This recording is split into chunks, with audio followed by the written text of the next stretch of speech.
बिस्मिल्लाहिर्रहमानिर्रहीम। अस्सलाम वालेकुम। 20 जून का आगाज़ हो गया है, यानी सोमवार के दिन का, और इस वक्त हम कमर्शियल मार्केट से वापस घर की तरफ जा रहे हैं। और ये आप मुसद्दिक़ भाई को देख सकते हैं, ग़ुलाम मुसद्दिक़ साहब हैं। पीछे आप नियामत ख़ान ज़िमरी को देख रहे हैं। नियामत ख़ान ज़िमरी, किस्मत ख़ान ज़िमरी। नियामत साहब ज़रा इधर देख लें।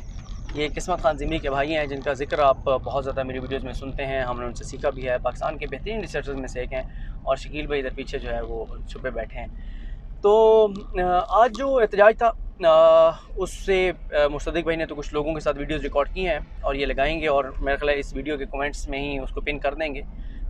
करेंगे ज़रा लेट, क्योंकि वो ज़ाहिर एडिट करेंगे। बहुत सारी चीज़ें ऐसी हैं जो कि नहीं जानी चाहिए, वो उसको एडिट करेंगे। ज़ाहिर है लोग इस वक्त बहुत गम और गुस्से में हैं। बहुत सारी चीज़ें ऐसी हैं जो लोग कह रहे हैं जो मेरा नहीं ख्याल का मुनासिब है कि जानी चाहिए, लेकिन बहुत सारी चीज़ें अच्छी भी हैं, वो जानी चाहिए लोगों तक। तो मैंने आज लोगों के साथ रिकॉर्ड तो नहीं किया। एक वीडियो मैंने पहले एक रिकॉर्ड की, तो वो ज़रा माइक का इशू था, तो वो भी नहीं लगा सके। लेकिन मैंने आज ज़रा कोशिश की कि लोगों के साथ ऑफ कैमरा बात की जाए, लोगों से बात की जाए कि लोग क्या सोच रहे हैं, उनके क्या जज्बात हैं। और इस वीडियो में आज मैं उन चीज़ों पर बात कर रहा हूँ जिन पे करने जा रहा हूँ, जिन पे पहले खुल के मैंने बात नहीं की। ज़रा उन पे खुल के बात करते हैं, और जो मैं समझता हूँ कि बहुत ही अफसोसनाक भी हैं। अच्छा, मैं माइक देख रहा था। एक तो सबसे पहले मैं आपको ये बता दूं कि बहुत ज़्यादा बारिश थी, उसके बावजूद बड़ी तादाद लोगों की निकली, और इस्लामाबाद में भी, यहाँ रावलपिंडी में भी। और दूसरा ये है कि क्राउड जो है वो बहुत चार्ज था, बहुत उनमें गम और गुस्सा था, बहुत वो मतलब बरहम जो है वो नज़र आए लोग। और इसमें मैं आपको कुछ चीज़ें और बता देता हूँ कि पहले चलें उस पहलू पर बात कर लेते हैं जो कि मैं समझता हूँ कि बहुत अफसोसनाक है। और वो ये है कि पाकिस्तान के इदारों के बारे में जो परसेप्शन है, पाकिस्तान के फ़ौज के इदारे के बारे में जो परसेप्शन है, वो इस वक्त बड़ी तेज़ी से लोगों में उसकी परसेप्शन ऐसी है जो कि नहीं होनी चाहिए थी, और नुकसान पाकिस्तान का है, पाकिस्तान के इदारों का है। देखिए, जो मौजूदा हुकूमत मुसल्लत की गई है वो तो फ़ायदे में है, उनको तो फ़ायदा है। वो तो अपने केसेस ख़त्म कर रहे हैं, वो तो अपने आप को NRO दे रहे हैं, वो तो नैब में तरमीम कर रहे हैं, उन्होंने तो EVM ख़त्म कर दी, उन्होंने ओवरसीज़ पाकिस्तानियों का वोट ख़त्म कर दिया, नैब ख़त्म कर दी, और बदतरीन कारकर्दगी है, तबाही और बर्बादी है। लेकिन नुकसान किसका हो रहा है? पाकिस्तान के इदारों का हो रहा है, पाकिस्तान का हो रहा है। मतलब आज से पहले कभी हमने नहीं देखा कि पाकिस्तान की सलामती के ऊपर सवाल उठे और ये लगे कि खुदा न खास्ता पाकिस्तान की सलामती ख़तरे में है। ये बात हो कि पाकिस्तान के न्यूक्लियर एसेट्स ख़तरे में हैं, इनको सरेंडर करना पड़ जाएगा। देखिए, हमने एक कोर्स किया था, और उस कोर्स में हमें ये पढ़ाया गया था, बताया गया था कि परसेप्शन मैटर करती है, फैक्ट्स मैटर नहीं करते। मिसाल के तौर पे पाकिस्तान के बारे में जो परसेप्शन बनाएगी इंटरनेशनली, वो क्या बनाएगी? वो बनाएगी कि पाकिस्तान अक़लियतों के लिए गैर महफूज मुल्क है। और रियलिटी भारत में क्या है? वहाँ जो कुछ मुसलमानों के साथ इस वक्त भी हो रहा है, जो इससे पहले दीगर अक़लियतों के साथ हुआ है, वो इंतहाई खौफनाक है। लेकिन भारत के बारे में ये परसेप्शन नहीं है। तो परसेप्शन पाकिस्तान के बारे में बनाई गई, और वो परसेप्शन बन गई है। हालांकि पाकिस्तान के अंदर अक़लियतों के साथ जब भी जुल्म या ज़्यादती होती है। पाकिस्तान में अभी बहुत से लोग ऐसे हैं, बहुत से तो नहीं कह सकते, लेकिन चंद एक लोग ऐसे हैं जो अक़लियतों के साथ ज़्यादती करते हैं। लेकिन पाकिस्तान के लोगों की अक्सरियत और पाकिस्तान के इदारों का आप उसके ऊपर रिएक्शन देखते हैं, वो वही होता है जो पाकिस्तान का आइन कहता है, जो पाकिस्तान का जो हमारा इस्लाम कहता है, जो हमारी शरीयत कहती है अक़लियतों के हकूक़ के हवाले से। फिर आप पाकिस्तान की सुप्रीम कोर्ट को देखें, चाहे वो चीफ जस्टिस मियां साकिर निसार हो, जस्टिस आसिफ सैयद खोसा साहब हों, या जस्टिस गुलजार अहमद साहब हों, या उमर अता बंदयाल साहब हों, जिन्होंने आइन पर ज़ाहिर है अमल दरामद करवाना है, आइन के मुहाफ़िज़ हैं। वो हमेशा अक़लियतों के मामले में ज़ीरो टॉलरेंस की पॉलिसी अपनाते हैं। दूसरी तरफ भारत है, उनकी सुप्रीम कोर्ट देखें, बाबरी मस्जिद के हवाले से किस तरह के फ़ैसले दे दिए। लेकिन परसेप्शन क्या बनी, और उस परसेप्शन की बुनियाद के ऊपर पाकिस्तान के ऊपर कई जो है वो पाबंदियों की बात होती है, पाकिस्तान के ख़िलाफ़ रिपोर्टें शाया की जाती हैं। तो पाकिस्तान के इदारों के बारे में जो परसेप्शन है इस वक्त वो ये है कि मैं अगर आप बताऊं कि जितने लोगों से बात हुई, उनमें से 20% थे जो बराह रास्त शहबाज शरीफ को बुरा भला कह रहे थे, 10% आसिफ अली जरदारी, मौलाना फजल रहमान, इन सबको मिला के बुरा भला कह रहे थे, 70% पाकिस्तान की इस्टेब्लिशमेंट के बारे में तहफ़्फ़ुज़ात का इजहार कर रहे थे, उनके खिलाफ सख्त ज़बान इस्तेमाल कर रहे थे।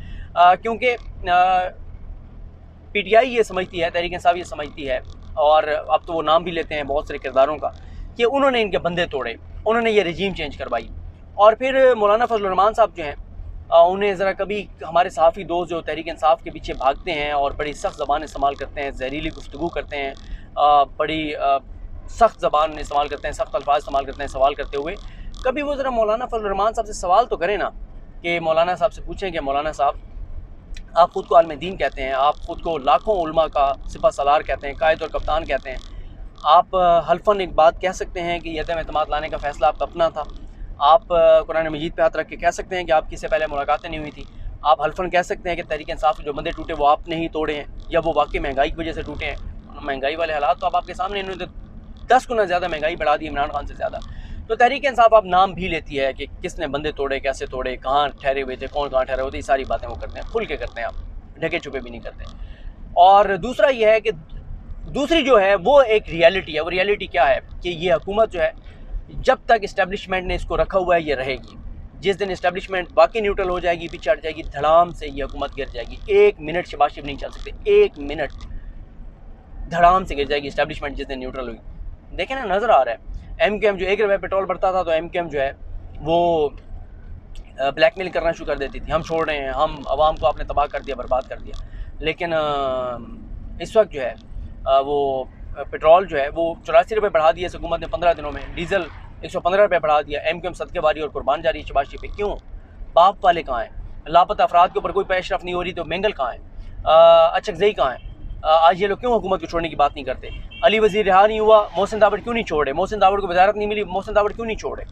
तो बात यह है कि ये ज़ाहिर है जिसका भी एवरेज IQ लेवल है, हम लोग बेवकूफ़ तो नहीं है, जाहिल तो नहीं है, बेशऊर तो नहीं है। अब लोगों में अवेयरनेस बहुत ज़्यादा नज़र आ रहा है कि इस हुकूमत को किसने रखा हुआ है, कौन इस हुकूमत के सर्वाइवल की वजह है, वरना तो ये मुमकिन नहीं है। इनकी इतनी सियासी औकात ही नहीं है कि ये हुकूमत में एक दिन भी रह सकें। तो इस वजह से लोगों का जो रिएक्शन है, और लोगों को ये भी बात पता है कि इलेक्शन का फैसला इस्टेब्लिशमेंट ने करना है, इस हुकूमत ने नहीं करना।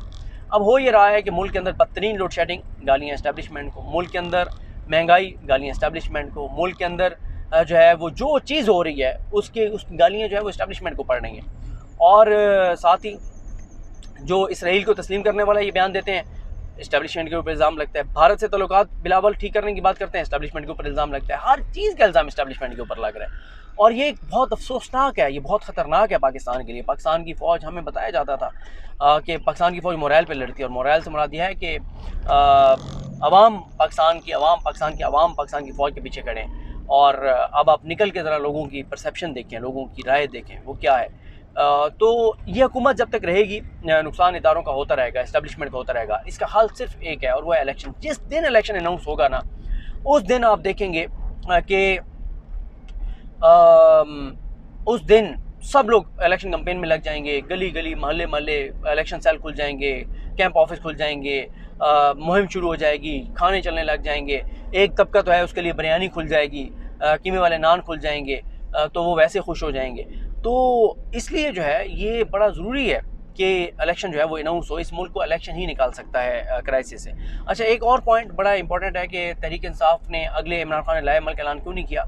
उस पर अभी हमने शहर इक़्तिदार में बात की, वो अभी कुछ देर बाद वीडियो लग जाएगी मेरे कम्युनिटी पेज पे, अदिल बड़ाई साहब और इस नकवी साहब के साथ। और मैं यहाँ पे था, पिंडी में था, हम पिंडी में थे, और असदुल्ला खान साहब जो हैं उन्होंने F9 पार्क से उन्होंने रिपोर्ट किया। और आगे जाने दें यार, ऊपर से घुमाइएगा, थोड़ा सा जाने दें स्पीड के साथ। हाँ, अच्छा, तो जो मैंने आप बता दिया F9 पार्क से उन्होंने बड़ी अच्छी वीडियो की असदुल्ला खान साहब ने। अच्छा, और इस पर भी हम बात कर चुके हैं कि इमरान खान ने लाए अमल का ऐलान क्यों नहीं किया। एक चीज़ और मैं आपको बताऊं कि आज जो है वो बारिश के बावजूद बुज़ुर्ग, बच्चे, फैमिलीज़ बड़ी तादाद में मौजूद थे। फिर रिटायर्ड फ़ौजी अफसरान, वो आज भरपूर उनकी शिरकत थी इस एहतजाज में। ना सिर्फ उनकी शिरकत थी, उनकी फैमिलीज़ की शिरकत थी, बल्कि वहाँ पे बाज़ लोगों का तो ये दावा था कि हाजिर सर्विस फ़ौजी कुछ अफसरान की फैमिलीज़ भी इस एहतजाज में शरीक थी।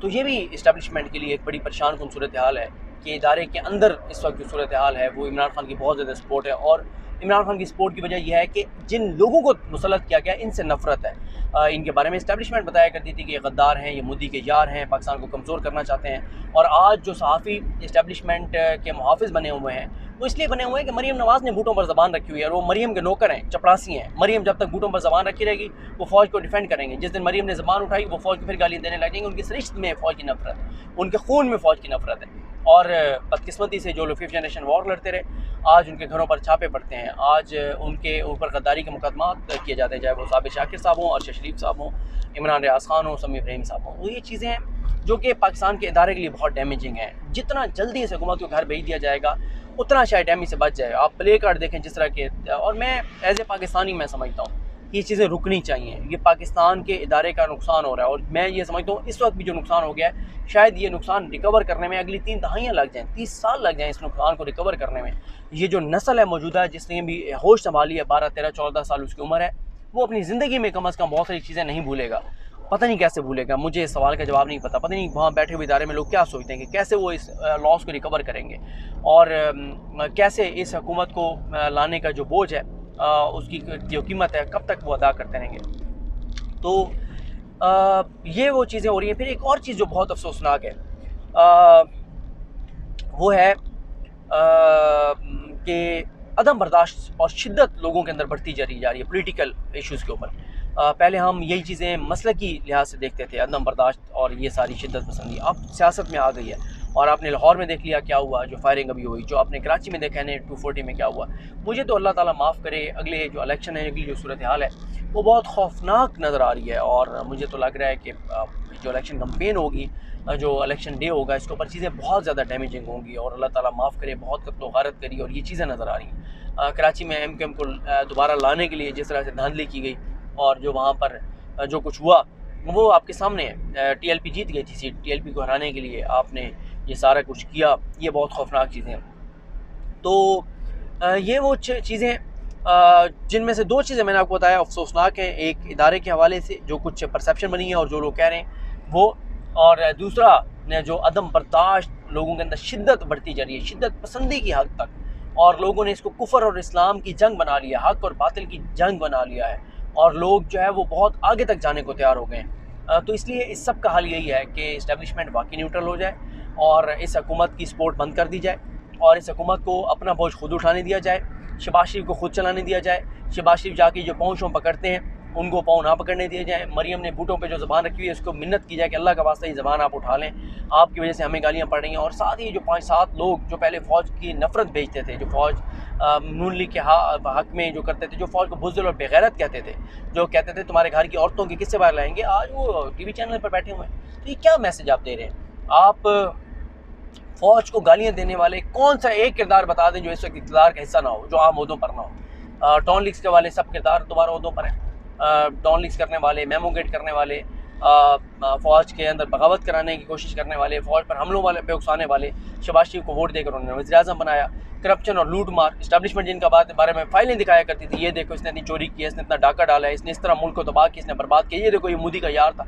आज वो सारे मोदी के यार, गद्दार, पाकिस्तान के दुश्मन जिनको बताया जाता था, वो सब आज इक़्तिदार का हिस्सा हैं, जो फ़ौज के अंदर बगावत कराना चाहते थे। तो ये वो चीज़ें हैं जो कि मैं देख रहा हूँ कि कोई पॉइंट रह ना गया हो। तो बहरहाल बारिश के बावजूद तादाद जो है वो मुतासिर कौन थी और